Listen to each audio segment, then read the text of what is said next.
नमस्कार, मैं आनंद कुमार खत्री। आज के हमारे लेक्चर का विषय है गैस्ट्रुलेशन पार्ट सेकेंड, गैस्ट्रुला भवन पार्ट सेकेंड। गैस्ट्रुला भवन के दौरान रासायनिक परिवर्तन होते हैं। इन्हें निम्न दो भागों में बांटते हैं। पहला मेटाबॉलिज्म, दूसरा न्यूक्लिक अम्लों का संश्लेषण। सर्वप्रथम मेटाबॉलिज्म, उपापचय। उपापचय गैस्ट्रुला भवन के प्रक्रम के दौरान भ्रूण आकारिकी व कार्य की दृष्टि से बहुत अधिक सक्रिय होता है। साथ ही भ्रूण में संरचना विकास गतियां भी बहुत अधिक तेजी से होती है। इसके परिणाम स्वरूप गैस्ट्रुला भवन के दौरान कोरक भवन की तुलना में उपापचय दर अधिक होती है। इस दौरान होने वाली उपापचय क्रियाओं को निम्नलिखित दो भागों में बांटा जा सकता है। प्रथम, अपचयिक क्रियाएं, कैटाबॉलिक एक्टिविटीज। गैस्ट्रुला भवन के दौरान होने वाली संरचना विकास गतियों में अत्यधिक ऊर्जा की आवश्यकता होती है। अतः ऑक्सीजन का खर्च बढ़ जाता है एवं ऑक्सीकरण की दर भी बढ़ जाती है। यह ऊर्जा उन्हें पित्तक के रूप में संग्रहित पोषण पदार्थ से प्राप्त होती है। मेंढक में यह देखा गया है कि ग्लाइकोजन का अपचयन सबसे अधिक होता है। इसी प्रकार ग्लाइकोजन का अपचयन सक्रिय ध्रुव पर अधिक होता है इन कंपेयर टू अक्रिय ध्रुव की तुलना में। इलेक्ट्रॉन सूक्ष्मदर्शी में ग्लाइकोजन का अध्ययन किया गया तो यह पाया गया कि यह निम्न अवस्थाओं से गुजरकर इसका अपचयन होता है। परिधीय स्तर पर, जो कि कणिकामय होता है, सबसे पहले यह घुलता है। यह स्तर कुछ प्रोटीन्स व आरएनए से मिलकर बना होता है। घुलित पदार्थ कोशिका द्रव्य में प्रवेश करके विभिन्न गतिविधियों के लिए पदार्थों को उपलब्ध करवाता है। उदाहरण के लिए प्रारंभिक गैस्ट्रुला भवन में कॉर्डा मेसोडर्मल कोशिकाओं में विलयीकरण सोल्यूबलाइजेशन होता है, जबकि गैस्ट्रुला भवन के अंत में विलयीकरण एपिडर्मिस में होता है और अंतिम अवस्था में क्रिस्टलाइन कोर का विलयन होता है सोल्यूबलाइजेशन। दूसरा प्रकार है उपचय, एनाबॉलिज्म। प्रोटीन का संश्लेषण व न्यूक्लिक अम्लों का संश्लेषण गैस्ट्रुला भवन में प्रमुख उपचय क्रियाएं होती है। पहला, प्रोटीन का संश्लेषण, सिंथेसिस ऑफ प्रोटीन्स। गैस्ट्रुला भवन के दौरान प्रोटीन खपत बहुत अधिक बढ़ जाती है।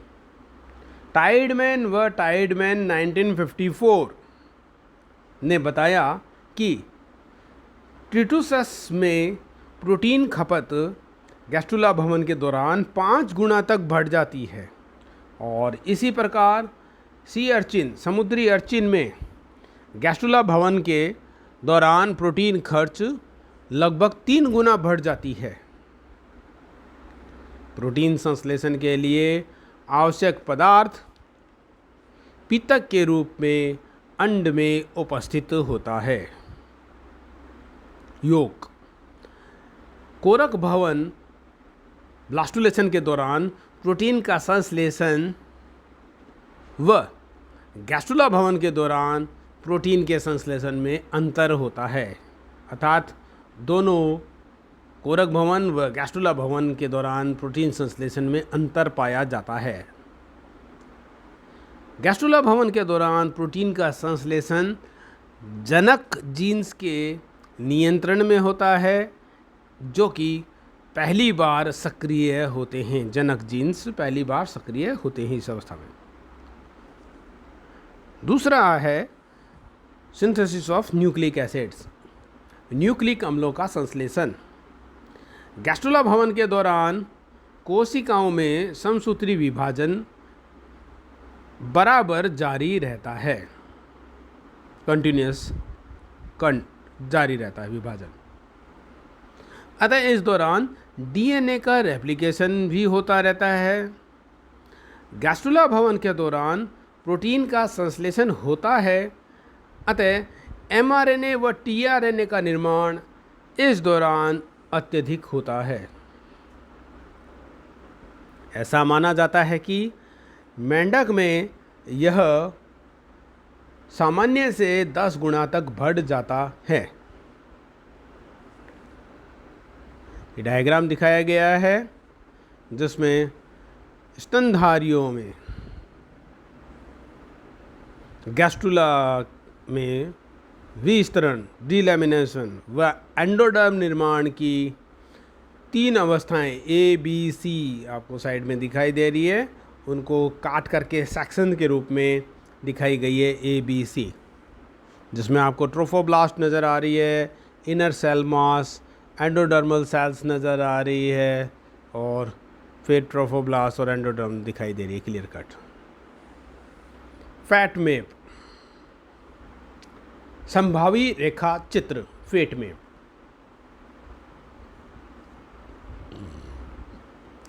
अंडे या कोरक में, एग और इन ब्लास्टुला, विभिन्न भागों से आगे चलकर बनने वाली प्राथमिक जनन स्तरों तथा अंगों का पूर्व ज्ञान किया जा सकता है। दैट मीन्स पहले से ही पता लगाया जा सकता है कि कौन सी कोशिकाओं से या कौन से भाग से कौन सा अंग निर्मित होगा। अंगीय स्तर के सभी मेटाजोवंस में, जिनमें ऑर्गन सिस्टम पाए जाते हैं, में शरीर के विभिन्न अंग भ्रूणीय कोशिकाओं के 3 प्राथमिक जनन स्तरों से व्युत्पन्न होते हैं, एक्टोडर्म, एंडोडर्म व मेसोडर्म।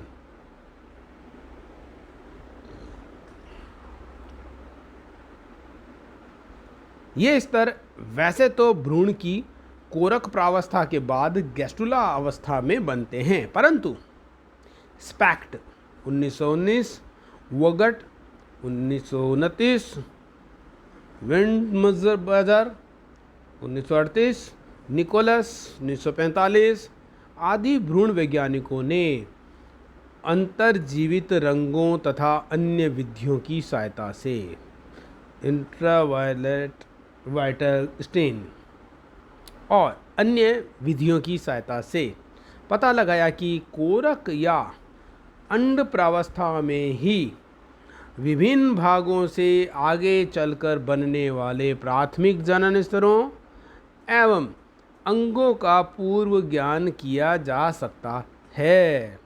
अतः प्रारंभिक भ्रूण के संभावित क्षेत्रों के प्रदर्शन को, जो उससे बनने वाले संभावित क्षेत्र हैं, उनके प्रदर्शन को संभावी रेखा चित्र, फैट मैप कहते हैं। ये डायग्राम दिखाया गया है जिसमें मेंढक के कोरक के संभावी भागों का रेखा चित्र दिखाया गया है। ऊपर वाले डायग्राम में देखेंगे आप presumptive epidermis, presumptive neural plate, presumptive somites, presumptive notochord, presumptive endoderm, presumptive head endoderm, dorsal lip और blastopore, presumptive lateral mesoderm stage.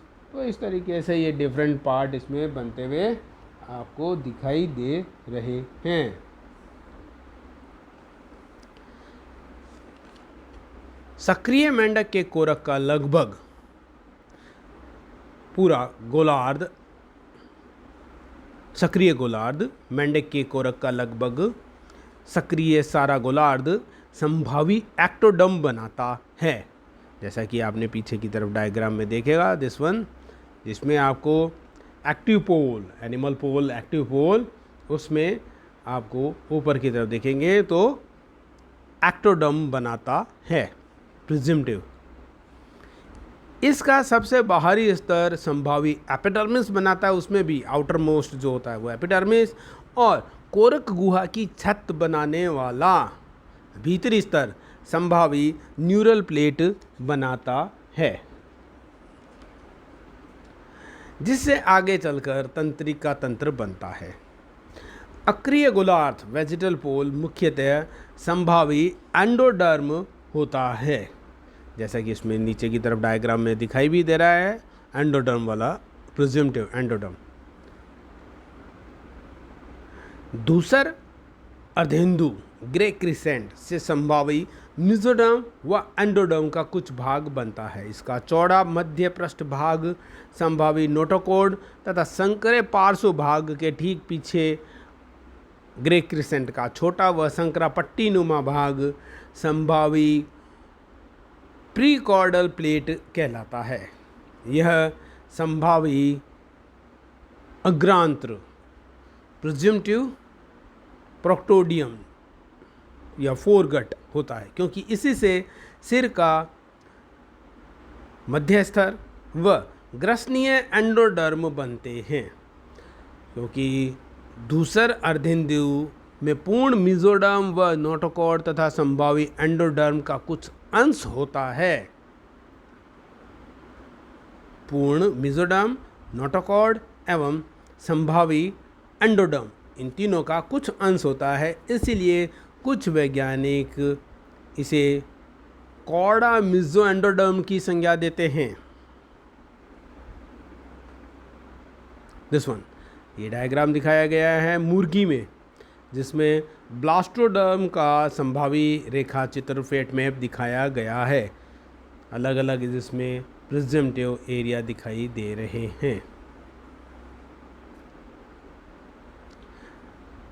मुर्गी में कोरक अवस्था में ब्लास्टोडर्म द्विस्तरीय होती है। दिस वन डायग्राम में दिखाई दे रहा है, अर्थात एपीब्लास्ट व हाइपोब्लास्ट।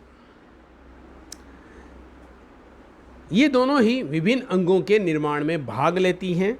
अतः मुर्गी के कोरक में विभिन्न क्षेत्र संभावी रेखा चित्र की सहायता से भागों में विभाजित किए जा सकते हैं।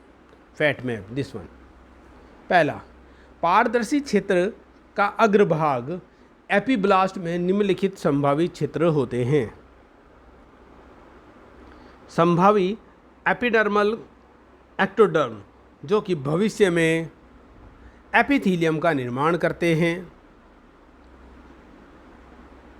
दूसरा, संभावी तंत्रिका प्लेट आगे की ओर मध्य से कुछ आगे स्थित होती है एवं यह तंत्रिका व संवेदी अंगों का निर्माण करती है। दूसरा, संभावी नोटोकॉर्ड क्षेत्र मध्य रेखा में स्थित होता है एवं यह आगे चलकर नोटोकॉर्ड में परिवर्तित होता है। तीसरा, संभावी सोमाइट क्षेत्र मध्य रेखा में नोटोकॉर्डल क्षेत्र के ठीक पीछे स्थित होता है एवं यह शरीर की पेशियों का निर्माण करते हैं। This is the diagram of विभिन्न कशेरुकियों के संभावी रेखा चित्र। एम्फिओक्सस, एसिडियंस, एम्फीबियंस, स्टीलियोस, रेप्टाइल्स एंड बर्ड्स, तो इस तरीके से आपको दिखाई दे रहे हैं। चौथा नंबर, अधर पार्श्व मेसोडर्मल क्षेत्र पारदर्शी क्षेत्र के पश्च भाग में स्थित होते हैं एवं ये देह गुहा को की मेसोडर्मल अस्तर को बनाते हैं।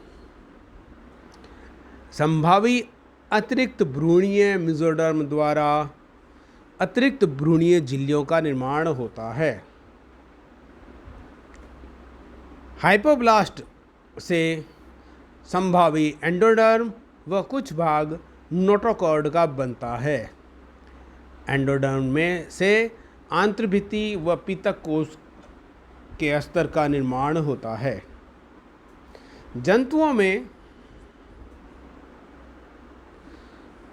संभावी रेखा चित्र में निम्नलिखित विधियों से बनाया जा सकता है। पहला, अंतर्जीवित रंग विधि द्वारा बाय इंट्रावाइटल स्टेन मेथड, वोगट 1925 द्वारा प्रयुक्त इस विधि से बिना हानि पहुंचाए रंजित करके अपन इसे संभावी रेखा चित्र प्राप्त कर सकते हैं। वोगट ने मेंढक के भ्रूण का संभावी रेखा चित्र ज्ञात किया था और मछलियों, सरीसृपों व पक्षियों आदि के भ्रूण का संभावी रेखा चित्र भी इस विधि द्वारा प्राप्त किया जा चुका है। दूसरा नंबर, कार्बन कण अंकित विधि द्वारा by carbon particle marking, Sprat 1946 इन्होंने दूसरी विधि की खोज की है। इसमें भ्रूण की कोशिकाओं को अंकित किया जाता है, मार्किंग। छोटे छोटे कार्बन कण भ्रूण की सतह पर रखे जाते हैं एवं ये कार्बन कण उसकी सतह से चिपक जाते हैं भ्रूण की सतह से। अब इन्हें मार्कर के रूप में, कणों को मार्कर के रूप में प्रयोग में लाते हैं तथा इनकी सहायता से जहाँ जहाँ ये गमन करते हैं संभावी रेखा चित्र का भ्रूण का बनाया जाता है। तीसरा है विघटनाभि द्वारा बाय रेडियो एक्टिव। वर्तमान में भ्रूण के संभावी रेखा चित्र का ज्ञान प्राप्त करने के लिए रेडियो एक्टिव का प्रयोग किया जा रहा है। सबसे अधिक थाइमिडीन, ट्रिटिएटेड थाइमिडीन का प्रयोग किया जा रहा है। गैस्ट्रुला भवन का महत्व, सिग्निफिकेंस ऑफ गैस्ट्रुलेशन। गैस्ट्रुला भवन एक अत्यधिक महत्वपूर्ण भ्रूणीय प्रक्रम है एवं संभावी परिवर्धन की नींव इसी प्रक्रम में रखी जाती है।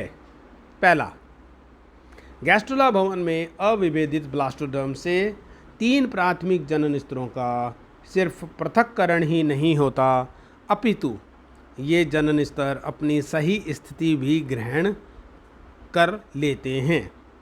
परिणाम स्वरूप विभिन्न अंगों के निर्माण के विभिन्न निर्देश क्षेत्र, डिफरेंट प्रिजम्पटिव एरिया, भ्रूण में अपनी सही स्थितियां ग्रहण कर लेते हैं। इस प्रकार गैस्ट्रुला भवन में संरचना विकास प्रारंभ करने की सभी तैयारियां पूर्ण हो जाती है।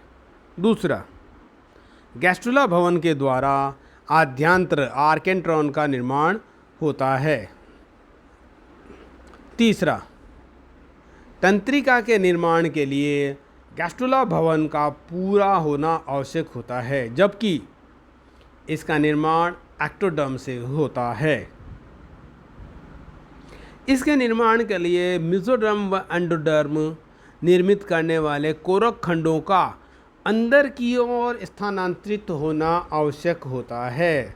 यदि किसी कारणवश एंडोडर्म व मेसोडर्म वाले कोरक खंड किसी कारणवश अंदर की ओर स्थानांतरित नहीं हो तो रचनाओं का निर्माण होता है, परंतु एक्टोडर्म से तंत्रिका तंत्र का निर्माण नहीं होता है और ऐसे असामान्य गैस्ट्रुला को एक्सोगैस्ट्रुला कहते हैं। ये जो डायग्राम दिखाई दे रहा है मेंढक में एक्सोगैस्ट्रुला का दिखाई दे रहा है। ऐसे एक्सोगैस्ट्रुला का निर्माण मेंढक व अन्य उभयचरों में देखा गया है। दिस वन, ये भी मेंढक में एक्सोगैस्ट्रुला के दौरान संरचना विकास गतियां, मॉर्फोजेनेटिक मूवमेंट दिखाई दे रहे हैं। जनन स्तरों का भविष्य, fat of germinal layers. Gastrula भवन के परिणाम स्वरूप 3 प्राथमिक जनन स्तरों का निर्माण होता है, एक्टोडर्म, मेसोडर्म, एंडोडर्म। भ्रूण के सभी अंगों का निर्माण इन्हीं 3 जनन स्तरों से ही होता है। अंगों के परिवर्धन को अंग विकास कहते हैं। ये डायग्राम दिखाया गया है, लाइन डायग्राम, जिसमें 3 जनन स्तरों द्वारा विभिन्न प्रकार के विभिन्न अंगों का निर्माण होता है, वो दिखाया गया है। धन्यवाद।